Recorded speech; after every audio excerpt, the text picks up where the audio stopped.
You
guys are the bosses. We are waiting for you. Okay, so we are done with topic 1. So let us go to topic 2, compressed air system. So this is all about the project. We have intercoolers, aftercoolers, and how we can scavenge the heat and reuse it for something else. So when you design a compressed air system, an important consideration is the usage of free air. So can you tell me what is free air? How do you define free air?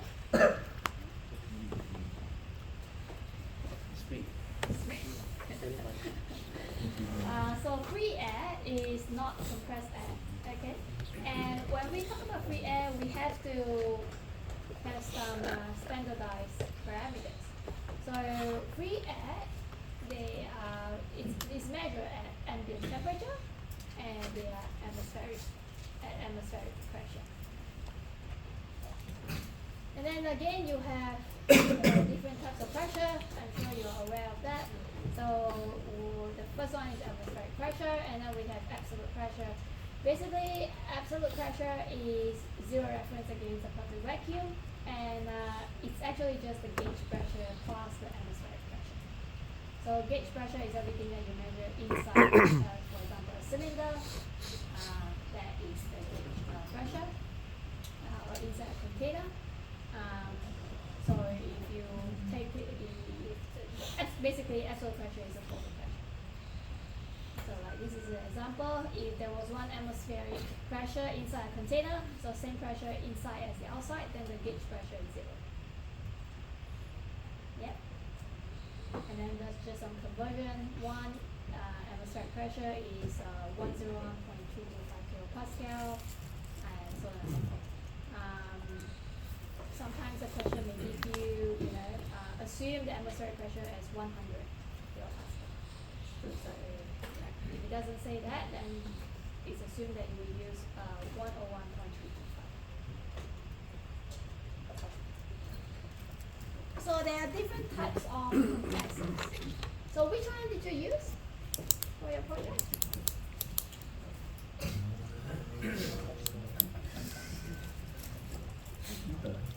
Which one?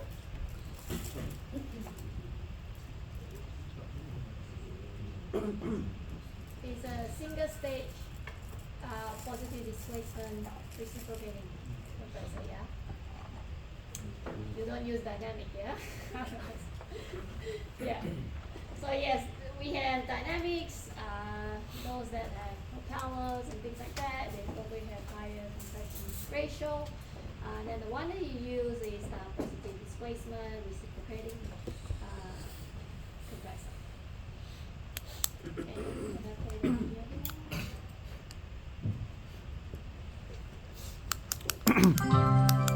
now? A reciprocating compressor compresses refrigerant vapor in a cylinder using a piston. In a way, reciprocating compressors are like automobile engines. The pistons are directly driven through a wrist pin and connecting rod from a crankshaft. Depending on their size, reciprocating compressors may have one or more cylinders. Multiple cylinders may be arranged in line, opposed, or in a V. In each cylinder, reciprocating compressors have both a suction valve and a discharge valve. These valves give the compressor its ability to pump refrigerant vapor against a pressure difference. They are usually located in the head of the cylinder, in passages connected to the high or low pressure side of the system. Let's follow the compression process in a single-cylinder reciprocating compressor during one complete revolution of the crankshaft. Starting with the piston at the top of its stroke, or at top dead center, the piston begins to move downward as the crankshaft rotates. Because both valves are closed, the downward moving piston reduces the pressure in the cylinder. As the pressure in the cylinder falls below the low side pressure in the suction line, the pressure difference opens the suction valve, letting refrigerant vapor flow into the cylinder. The piston continues down and pulls in more vapor until the cylinder is filled with low pressure vapor at the bottom of its stroke. Once past bottom dead center, the piston begins its upward stroke. The suction valve closes. As the piston moves up, it reduces the volume of the space in the cylinder, increasing the pressure of the vapor. When the pressure in the cylinder exceeds the high side pressure in the discharge line, the pressure difference pushes the discharge valve open, letting the compressed vapor flow out of the cylinder. This continues until the piston reaches the top of its stroke and most of the compressed vapor has been expelled into the discharge line. When the piston begins its downward stroke, the discharge valve closes. The complete cycle then repeats during each revolution of the crankshaft. This is the mechanical positive displacement vapor compression cycle using a reciprocating compressor.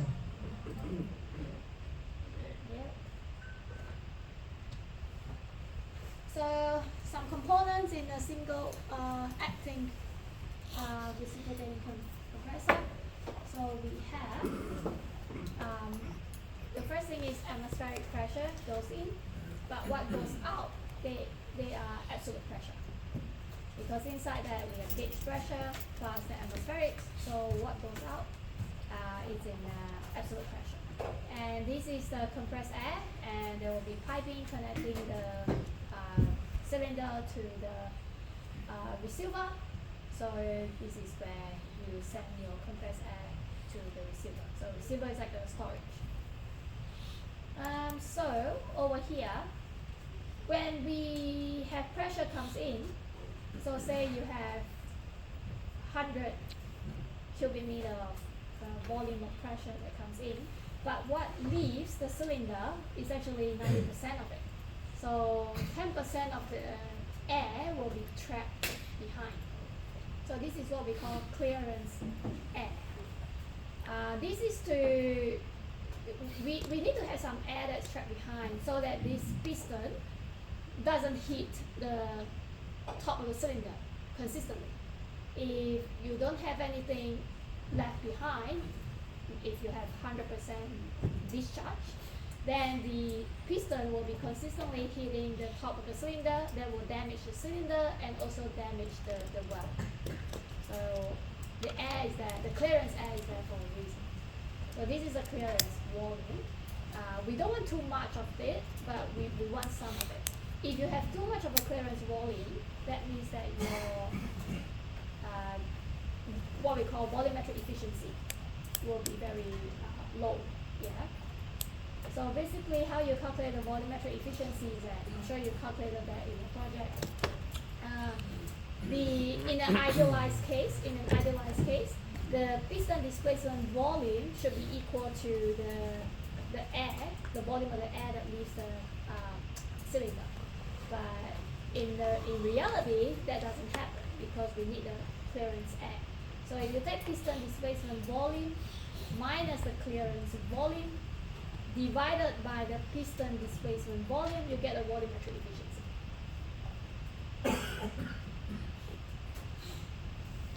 That clear? So is that, for example, the piston displacement volume is 100. Okay. The clearance volume is 10. Yeah, 10% of that. So the actual amount of air that leaves the cylinder will be 90. So 90 divided by the piston displacement volume, which is 100, you get a volumetric efficiency.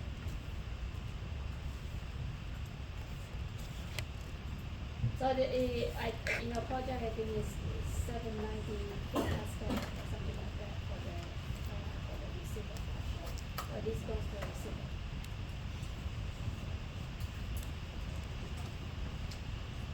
We also have something called double acting. So you have two suction valves and two discharge valves. These is a crosshead slider. It's to prevent the entire thing from wobbling. So, and also to provide alignment. Double acting cylinder will obviously have higher flow rate compared to single acting cylinder. So the sequence of events, what happens is that initially you have the clearance air trapped behind the cylinder, from the previous cycle. And the piston is going to slowly moving away from the top dead center. So the clearance air will expand. So this is all about the clearance air expansion. There is no new air coming in. Now, once the pressure inside the cylinder is less than the pressure outside, which is atmospheric pressure, then atmospheric air will come in. That is suction. Then the piston is slowly moving towards the top dead center, compressing the air inside the cylinder. When the pressure inside the cylinder is more than the discharge height, then the discharge valve will open. The compressed air will leave and enter the receiver. And obviously, only 90% of air will leave. Another 10% will be trapped behind the clearance air. And then it comes back to step A, clearance air expansion. Okay? Good. So, typical chart is what we call pressure volume chart. This is when the air is being compressed, so piston is moving towards the top dead center. That is step 1 to 2. So this part of the graph from 1 to 2. The pressure is going up. Yeah. Volume is reducing. So you go from 1 to 2, air is being compressed. The next stage is the discharge valve opens. The compressed air will leave. During that process, the pressure will remain constant. So from 2 to 3, that is stage D. From 3 to 4, that is the clearance air. Because you can see here, there is a little bit of clearance air that's left behind after at the end of stage D. And that clearance air is going to expand, so pressure drops. Yeah. When the pressure P1 is less than the atmospheric pressure, and the external air will enter. So that is from 4 to 1, that is stage B, that is suction. So again, during suction, pressure remains constant while the air is filling the cylinder and the volume increases.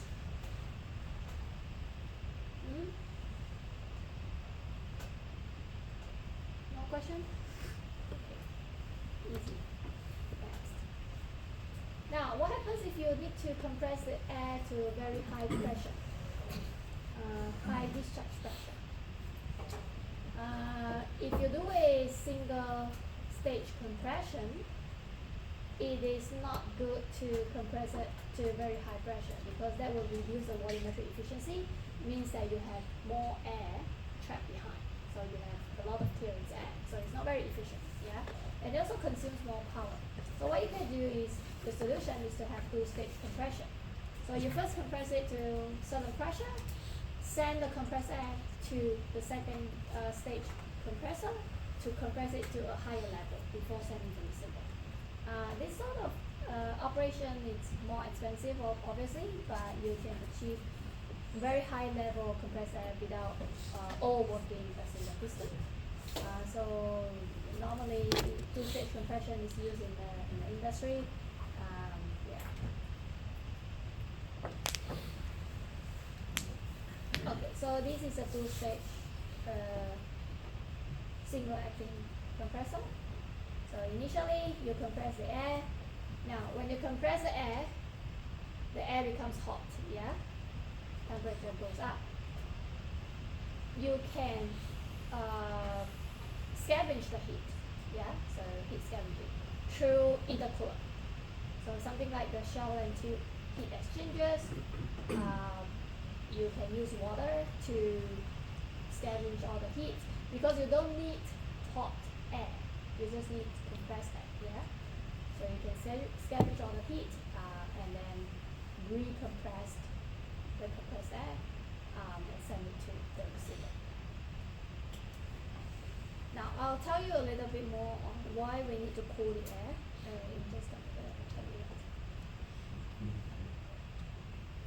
So the typical arrangement is that we have compressor, we have intercooler and aftercoolers, they are the same. But intercoolers is located between compressors. Aftercooler is between compressor and the receiver. So you can see that a lot of cooling happening. So to make sure that the air that the compressor is sent to the receiver is completely dry. Because when the hot air will contain more water vapor compared to the cold air, yeah? We don't want water vapor in the compressed air because you're gonna use the compressed air in equipment and water is not good.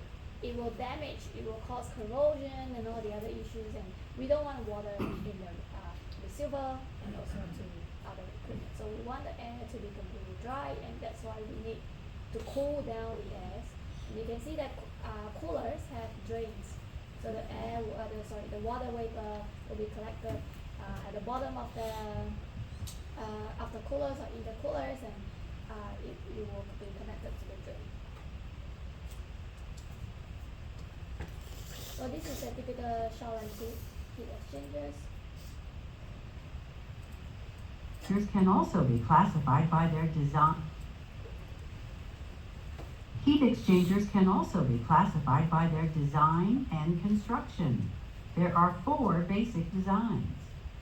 1, tubular. 2, plate. 3, extended surface. And 4, regenerative. A tubular heat exchanger consists of a set of tubes, the tube bundle, typically contained within a shell, thus the name shell and tube heat exchanger. The tubes contain one fluid, and the second fluid runs over or around the tubes to either supply heat to or remove heat from the tube surfaces. Yeah, so the tube bundle is that to make sure that the tubes are aligned because vibration happens and things like that. So this is a typical shell and tube heat exchangers. So why do we need to dry the compressed air? Now imagine you are having a cold beer on a hot weather. Yeah? You can probably see water droplets forming on the surface of the glass. So why is that?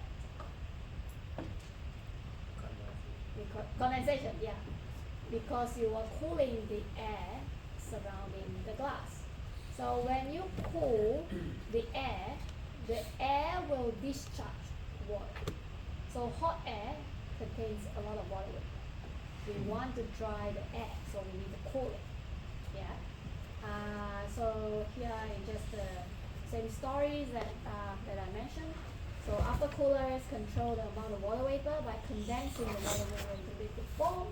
The liquid water can cause damage to the equipment that uses the compressed air, so it must be removed before the compressed air enters the receiver. So you just need to remember that the compressed air that enters the receiver is completely dry.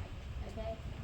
Normally we can collect about 75% of moisture or water vapor, before it enters the receiver. Okay, so this is all about air humidity. Humidity is the amount of water vapor that is present in the air. Relative humidity is the measure of the amount of moisture in the air relative to the total amount of moisture that the air can hold. So like at 10 degrees Celsius, you can see the air, if I were to describe it in terms of cylinder size, the air is smaller, it has less water for the same relative humidity. At 20 degrees, the air starts to expand, more water vapor inside the air for the same relative humidity of 50%. As you increase the temperature, you have more liquid, it has larger capacity to absorb moisture. That's what it means. So what is the most comfortable level of humidity for us, for humans? What do you think? 60. 60? I think that's too high. Something around 30 to 40. Yeah. It depends on your tolerance as well. Yeah. Yeah, so it's about relative humidity of 30, I think 30, 40. It's fine.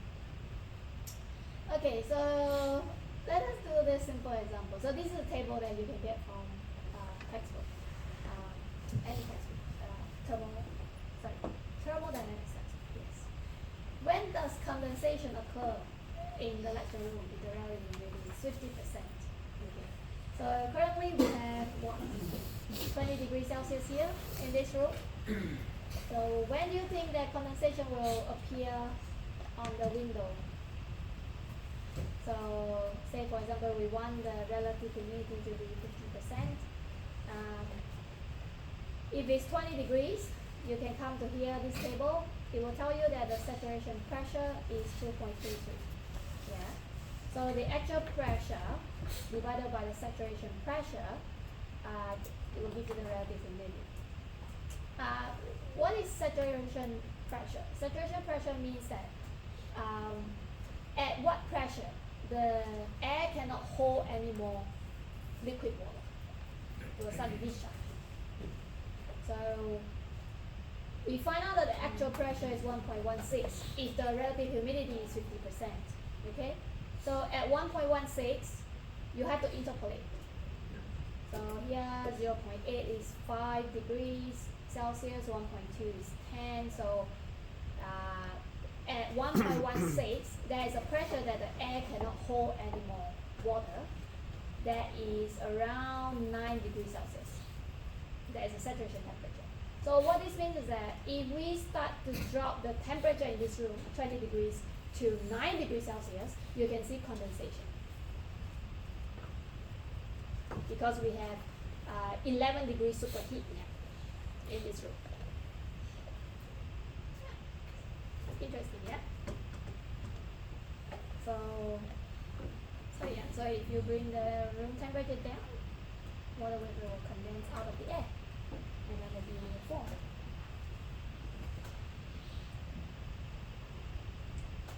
Good. Okay, so this is how you photo check. This is a psychometric chart. It's the same thing as the table. No, I prefer to use the table. So from 20 degrees, it goes up to the relative humidity level that you want, or the air is at, and then all the way to 100%. You drop it down, you get 9 degrees, about 9 degrees.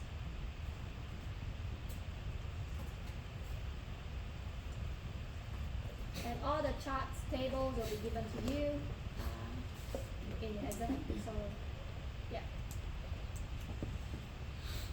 Okay, so let us do a little bit of this small exercise. heat scavenging. Imagine you have a motor that's driving the compressor. Yeah. This is the power required or generated by the motor. We are using the steady flow energy equation to find out the power required to compress the air. Do you remember this equation? The power required to heat the water for the washing machine, topic 1, is mass flow rate times specific heat of water times temperature change. In this case, will be just mass flow rate times specific heat of air times temperature change, right? And how about temperature change? Because we have a lot of intercoolers, aftercoolers in between these devices, yeah, or equipment. Okay, so we can assume that the temperature entering the receiver will be the same as the temperature in the initial stage. So T1 will be equivalent to T2, yeah, because we are drying the compressed air, we are cooling it down, so it should be about the same as the before it's being compressed. So T1 should be around T2. So if T1 is around T2, then this entire thing will be around 0, right? So we can say that the power required to compress the air is almost close to 0,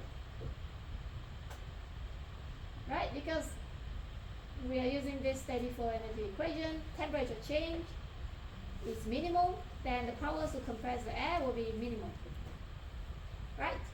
So we have the power generated by the motor equals to the power, the power generated by the motor will be used to compress the air plus the heat loss. So if the power to compress the air is approximately 0, we can say that 95% of the power will be lost to the surroundings. Do you agree? Based on this simple equation. No? You don't agree with me? Is that right? Now, temperature change is minimal because a lot of cooling happening. So this power will be approximately 0. Power required to compress the air will be approximately 0. If you generate that amount of power to use for compressing the air and heat loss, then we can say that 90% or 95% of the power generated will be lost to the surroundings. This is why we need to scavenge the heat to reuse it for something else because of that reason.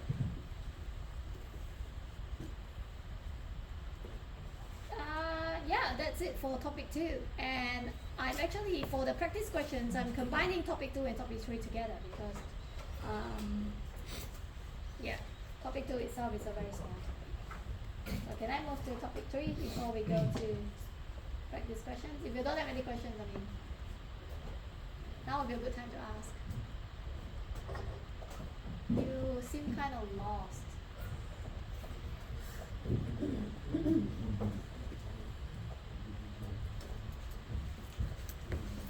I try to make things simple, but yeah, if you have any questions, just let me know. Now, compressor or receiver, yeah? Receiver is storing all of this compressed air. If the receiver fails due to, say, there's a big fire next to the receiver, overpressurization and all of that, the receiver can explode. So if it explodes, it's going to release large amount of energy because compressed air is storing all this amount of energy. So that's going to be catastrophic, right? So we need a lot of risk management. That's what we call it. So we have to install pressure relief devices. We have to install temperature relief devices. Yeah, the title is missing. So that's why topic 3 is all about pressure and temperature relief devices. this is a pressure relief device. Is activated when the pressure reaches a certain level, and then we have something called temperature plug. So the temperature plug is temperature activated. So when the pressure inside the receiver reaches a certain level, they will be activated to release the excess pressure, to bring the pressure down. That is what they're all about. So this is explosion of a boiler. You can see how bad it is. Like if it happens inside a condominium, then the entire block will collapse. So let's see that again. So because it's releasing massive amount of energy.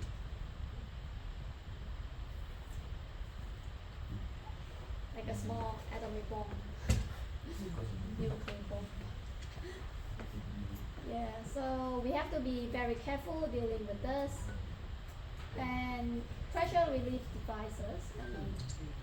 Let's take a quick look at how an SOR mechanical pressure switch works. It all starts when liquid or gaseous pressure moves a piston that in turn operates a switch. The process and its pressure are on one side of the piston and the switch is on the other. Add a spring so the piston can return to its original position when the pressure drops, and you have a mechanical pressure switch. Pretty simple, huh? However, while early pressure switches were sound in principle, they didn't perform well because of some inherent problems. First of all, because the piston must travel a long distance, it subjects the sealing ring and the switch to considerable wear and leakage. SOR solved those problems in 1956 by using a non-moving or static O-ring and a diaphragm between the process and the piston head. The static O-ring and diaphragm keep the switch dry. For that matter, even the piston stays dry. And because the O-ring remains static at all times, it doesn't suffer the wear a moving part would. Let's review. Pressure moves the piston, which pushes against the diaphragm. A calibrated spring and area of piston determines how much pressure it takes to move the diaphragm. As the diaphragm moves, it flexes and presses against the switch. The switch activates to control whatever causes the pressure to build up, such as the addition of reactive chemicals to the mixture, amount of gas or liquid in the process container, and so on. When the pressure diminishes, the spring takes over and the piston returns to its original position. Yeah, so SOR is a company that makes this relief devices. So basically, the principle is very simple. You calibrate the spring stiffness to correspond to a certain pressure, say 800 kilopascal. So when the pressure inside the receiver reaches that level, the pressure will raise the platform, thereby raising the pin. The pin will then hit the electrical switch and releasing the pressure. And then we have something called temperature activated fusible plug. Temperature plug. This is temperature triggered, not pressure triggered. So inside that fusible plug, there is a tapered hole. And inside that fusible plug, there is a metal which has a predetermined melting point. And when the temperature inside the receiver reaches a certain temperature, then it will melt the metal, releasing the pressure. And this is irreversible. You can see that it's a picture of the pressure vessel. It will leave a hole in that pressure vessel, and you need to throw away the pressure vessel and reinstall a new one. This is irreversible. For the pressure activator, it is reversible, so it will keep turning on and off. This is our last line of defense. So inside the pressure vessel, like a receiver, we have a lot of these relief devices. So we have say first pressure valve, second pressure valve, and then temperature plug. So if all of that fails when it comes to temperature activated device, if it's activated, then you have to rebuy a new pressure vessel.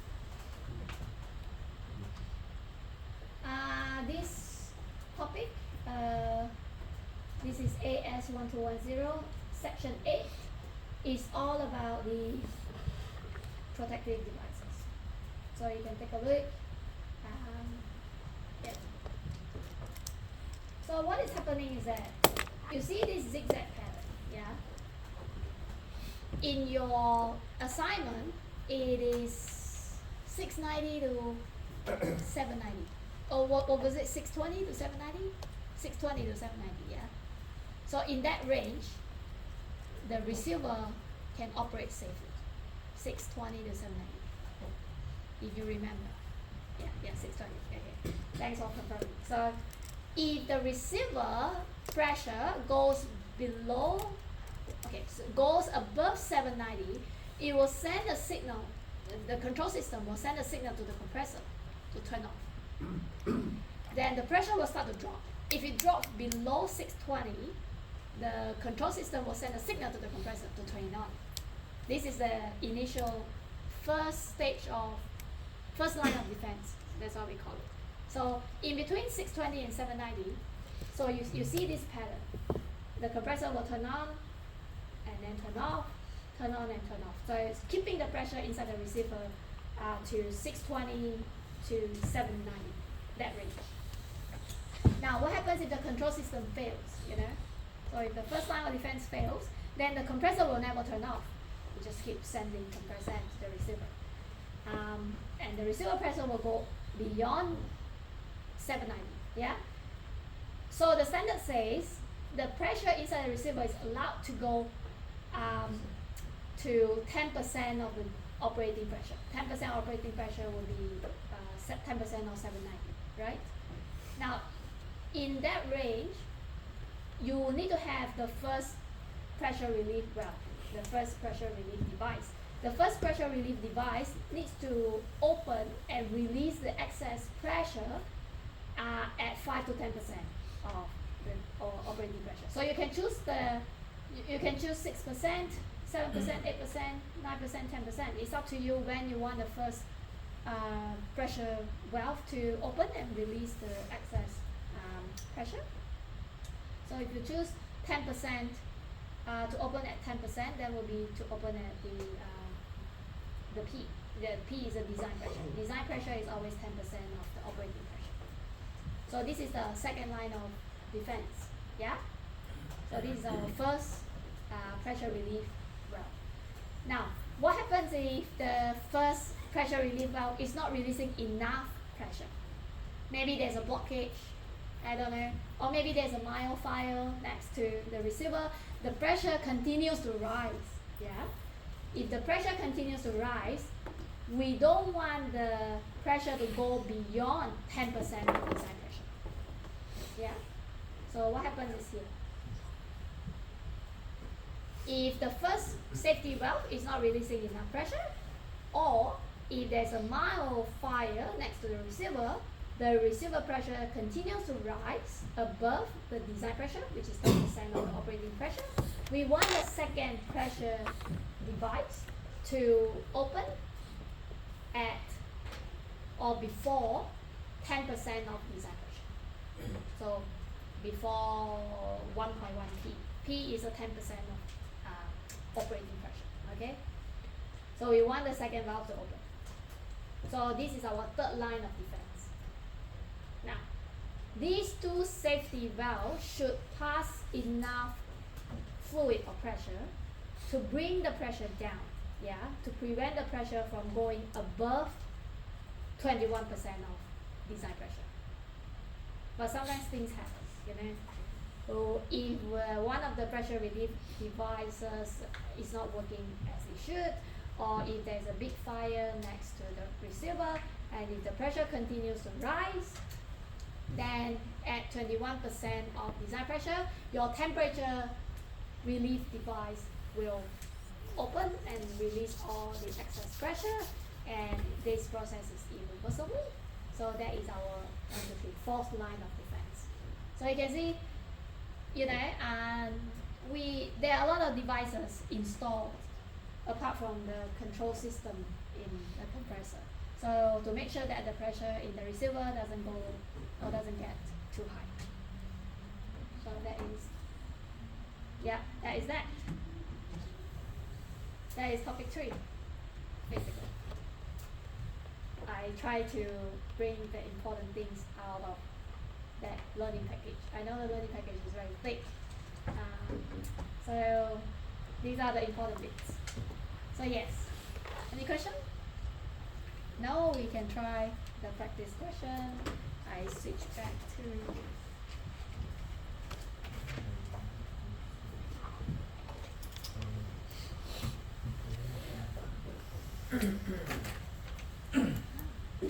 so that's that. So I want you to try first.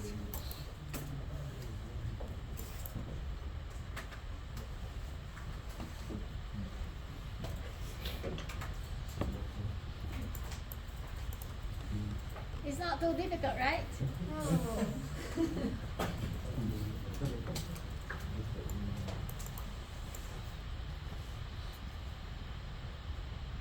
So the question has a storyline. You just need to understand what it is. And sometimes you need to plot graphs. So, and you can see the tables are given, the thermodynamic properties of the vapor.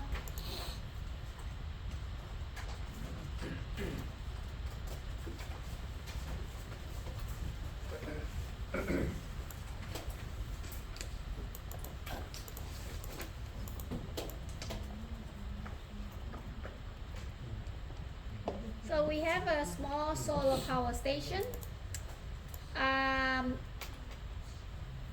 The solar collector is a glazed flat plate, 400 meters square. The vapor that is formed in the collectors and the remaining liquid are passed to a separation vessel. Inside the separation vessel, the vapor will rise to the upper part, and that vapor will will then drive the alternator.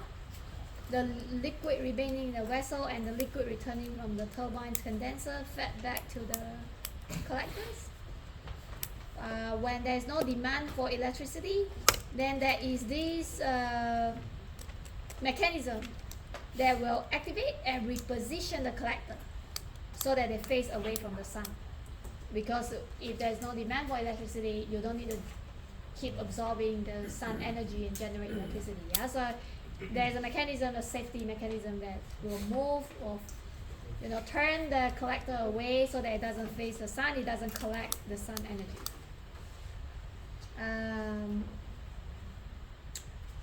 They are located in an area there is no risk of fire. They have a design pressure of blah blah blah. When operating at a saturation temperature, the solar collectors are only 75% efficient, and so on and so forth. So part A is about in the event when there's no demand for electricity, but the collector repositioning mechanism fails. Okay, so the safety device fails. So it doesn't turn away from the sun. It will keep generating energy or keep generating electricity. Then what is the required vapor discharge rate? There must be discharge, yeah? What is the required vapor discharge rate of the safety valve fitted to the separation vessel? So let us draw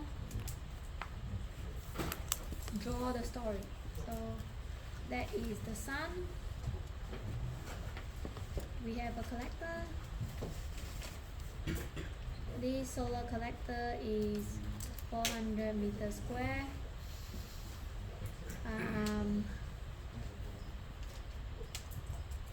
The vapor is formed in the collector. The remaining liquid passed to a separation vessel. The liquid will be deposited at the bottom of the vessel, and then air will rise. The air will drive the turbine, and then the liquid returning from the turbine and the liquid returning from the separation vessel will go back to the solar collector.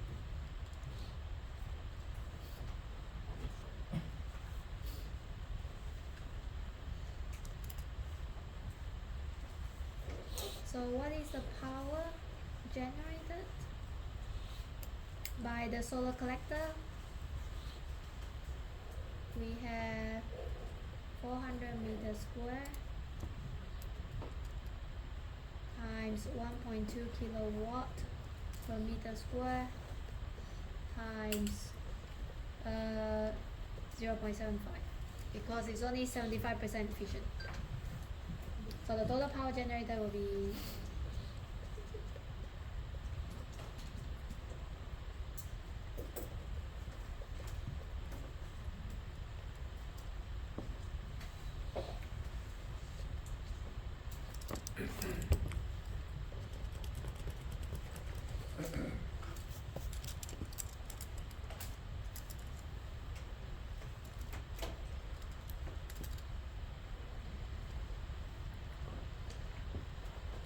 and if you remember the first equation in the first topic, we have this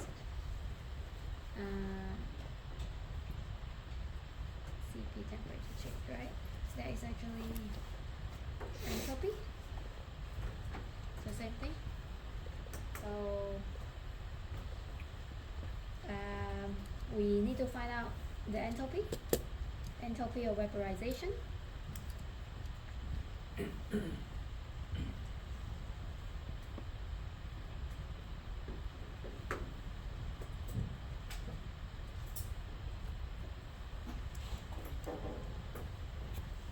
So if you look at this here, you have to be very careful.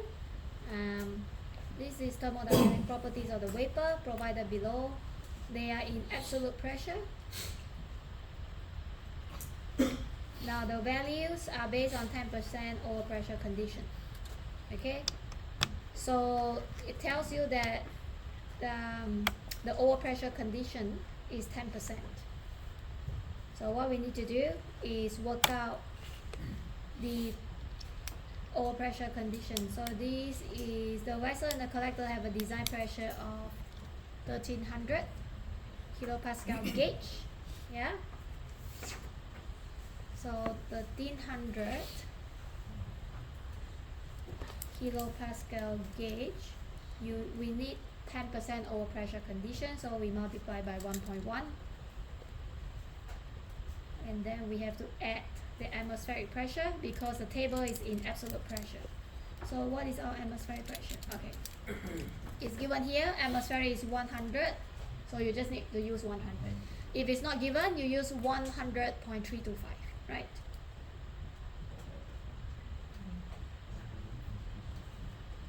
Yeah, that is the. So we have. Yes. So we have 1530 kilopascal absolute. So the table says. Now you are lucky if the table gives you the exact value. If it doesn't, you have to interpolate. Having fun with interpolation. Okay, so now the entropy is 110. So the Q dot will be 360 kilowatt. The mass flow rate is the unknown. We have 110 kilojoule per kg. So the mass flow rate will be kilogram per second.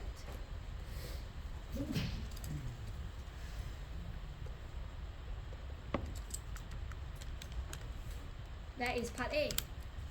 How much vapor discharge rate during overpressure condition of 10%? So this is part A.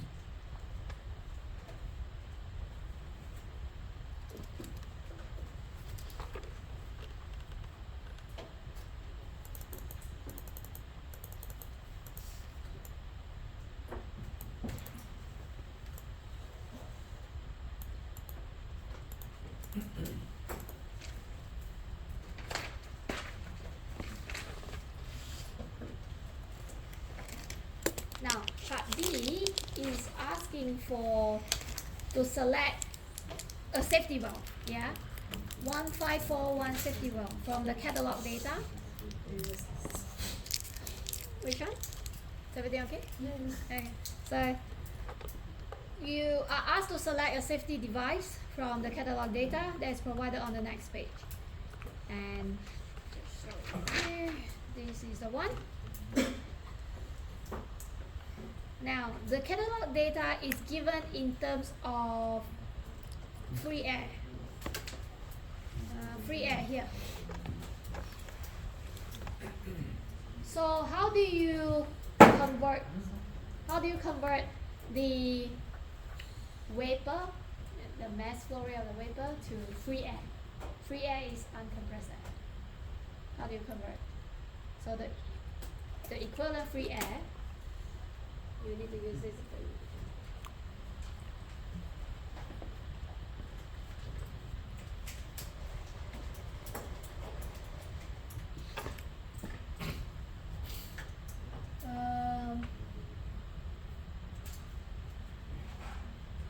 The minimum total discharge capacity of the relief devices shall be 41.44 mass flow rate divided by C, TRZ divided by M, and square root of that.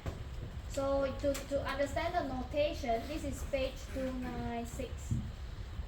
To understand the notation, you have to go to this page, page 295, and page 294.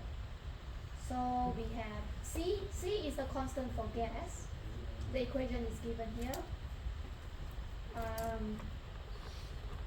What else we have? M is the molecular weight of the fluid.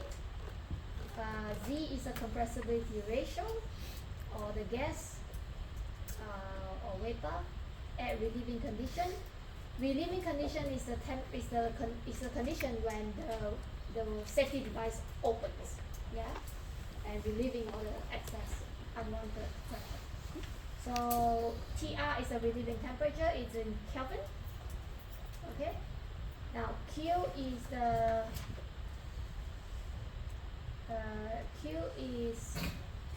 minimum vapor capacity of relief devices in cubic meter per minute. So it's in cubic meter per minute of air at 15 degrees atmospheric pressure. So this is free air. Free air is defined as 15 degrees atmospheric pressure. So QA is the equivalent free air in cubic meter per minute. So you need to know all of this units and things like that. So we need to convert kilogram per second to free air, and we will get cubic meter per minute, but the catalog is given as liter per second, so we need to convert and convert again. Okay, so let's do it. The equation is 41.44. This is free air, meter cube per minute, and QA is 41.44 mass flow rate divided by C, TR, Z divided by M, and square root of that. So we need to work out one by one. We have mass flow rate 3.2727 kilograms per second. I normally give a more significant figure so that I get a more accurate final answer. But it's up to you to provide how many significant figures you want. C, according to the standard, is constant for gas. We have 3.948. We got K, we got 2, K plus 1, and then we have K plus 1, K minus 1, and now we have square root. Okay, let us work out our K. Catalog. K is isentropic component, that is Cp on Cw, Cv. K is 1.4. K is 1.4. So I have 3.948. I got 1.4, 2, 1.4, 2.4. right? And then 1.4 plus 1, 2.4, 0.4 half.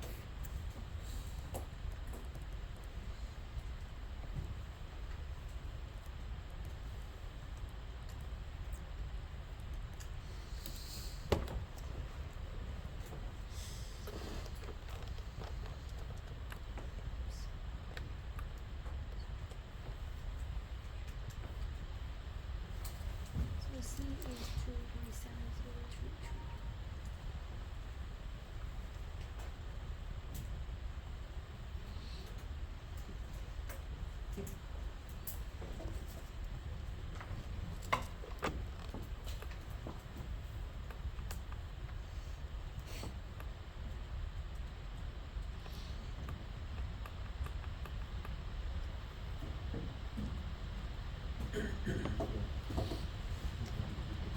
Okay, the TR, the relieving temperature, and if you remember from the standard, it is Kelvin.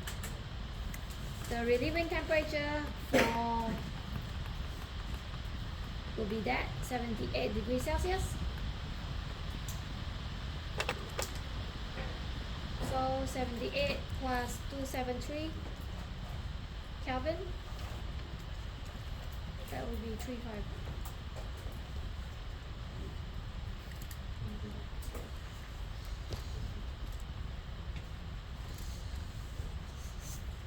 What else is missing?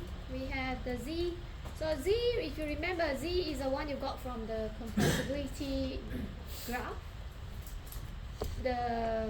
If you remember the graph, that's how you find out the Z, but here Z is already given to you. It's actually the gas deviation factor. So it tells you how much the actual vapor or the real gas, what we call it, is deviated from an ideal gas. So the difference between real gas and ideal gas is that ideal gas has no mass, or the mass is minimal compared to real gas. So this is something you learn from your high school chemistry, real gas and ideal gas. So anyway, the compressibility ratio, it's all about how much the real gas has deviated from an ideal gas. And it's already given to you, so it's 0.76. M is a molecular weight. And all you need to do is substitution.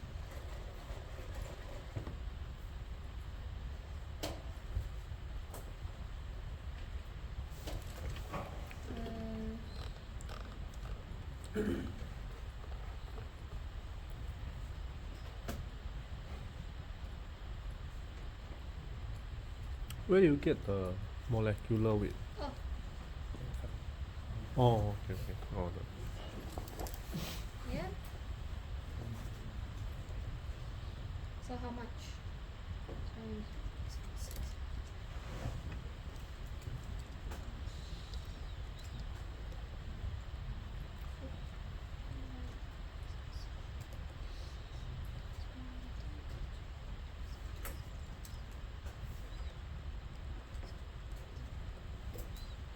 I got 70.27 meter cube per minute, and I want to convert to liter per second.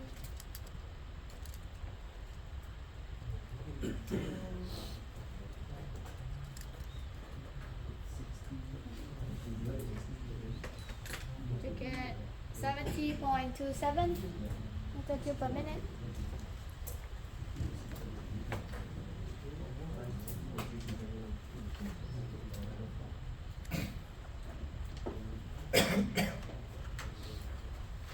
And the C formula you get from where? Which one? The C formula. The standards, page 295. Can show you.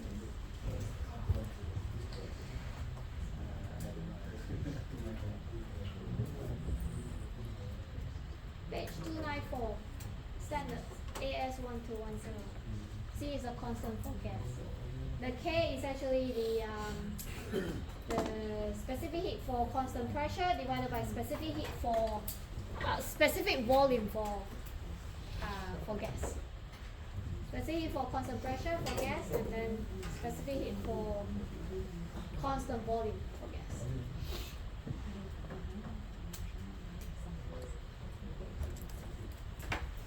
Okay, that's not the end of it. The final step, you need to select the catalog. So the catalog is here. The question actually tells you there are two types of model here. One is 154. 1543. 1543. One is 1541. The catalog, the question says select from model 1541. So you have to go to the set pressure. The set pressure is 1300.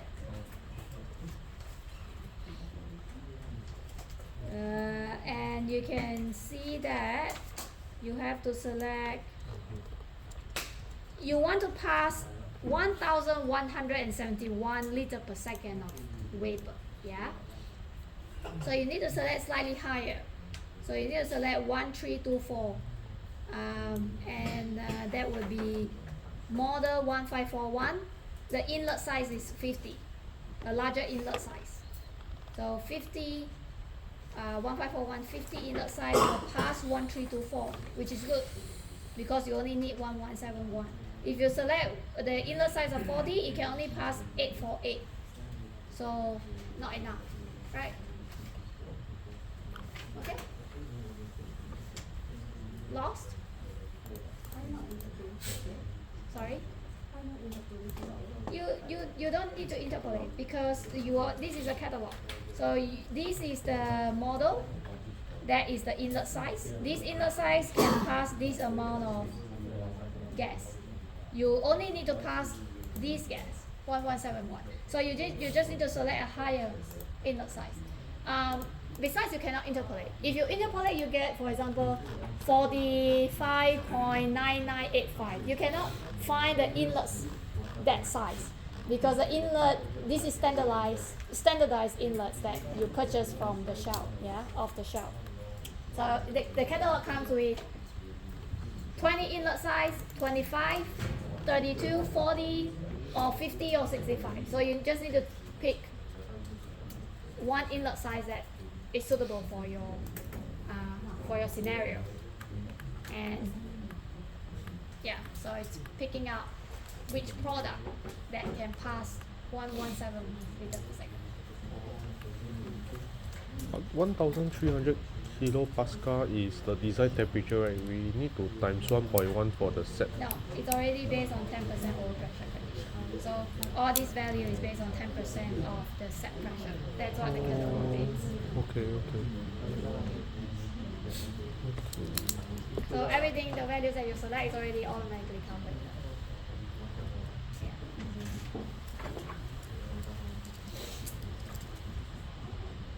But that's a good question. So, is there anything unsure? Please ask.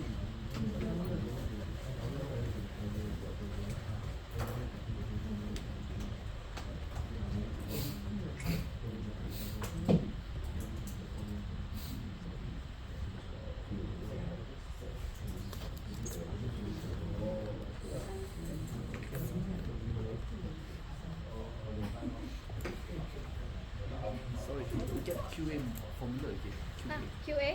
Formula. QA formula. Let's start. From 296. The minimum discharge capacity. This Which one? Oh, okay. The notation? The notation is all on this page. So this will be the mass flow rate in kilograms per second. It's not inside your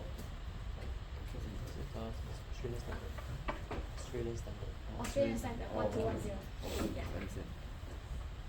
But there's no need to print it. Just memorize it. 41.44 mass flow rate divided by C times TRZ divided by M square root of that. I didn't even memorize. I mean, I just referred it one time and I mean, it's easy to remember.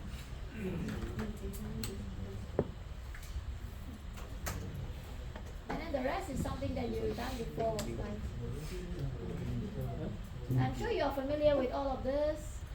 You know, you applied it in your project. I mean,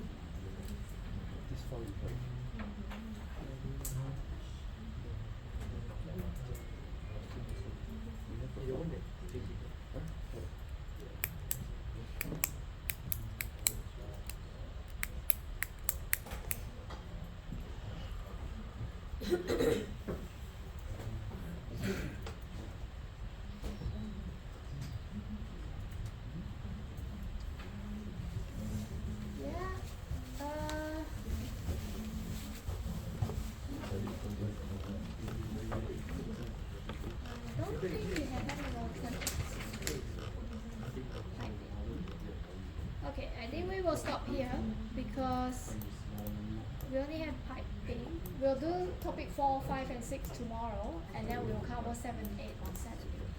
So timing is just perfect. If I go too far into like in one day, you probably cannot absorb it. And then you will permanently deform your brain. So permanent deformation. We want everything to stay in elastic deformation, right? We don't want to overstretch your brain because we don't want you to permanently deform. So yeah, 3 topics in one day is good enough.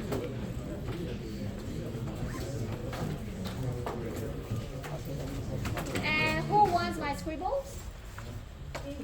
Yeah, sure. I put down the page number for easy reference.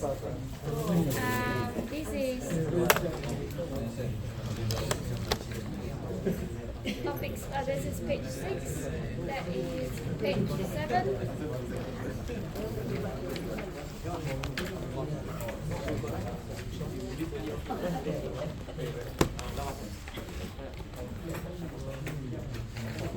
Okay, it's yours. I don't need the scribbles anyway, so thank you for it. So how do you find the relieving temperature again? What picture? The relieving temperature. Based on Relieving temperature is the temperature when the valve opens. That is the saturation temperature at that pressure.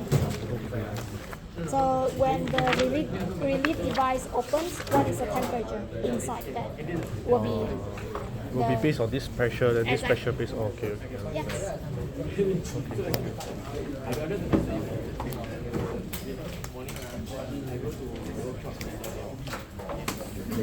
go back to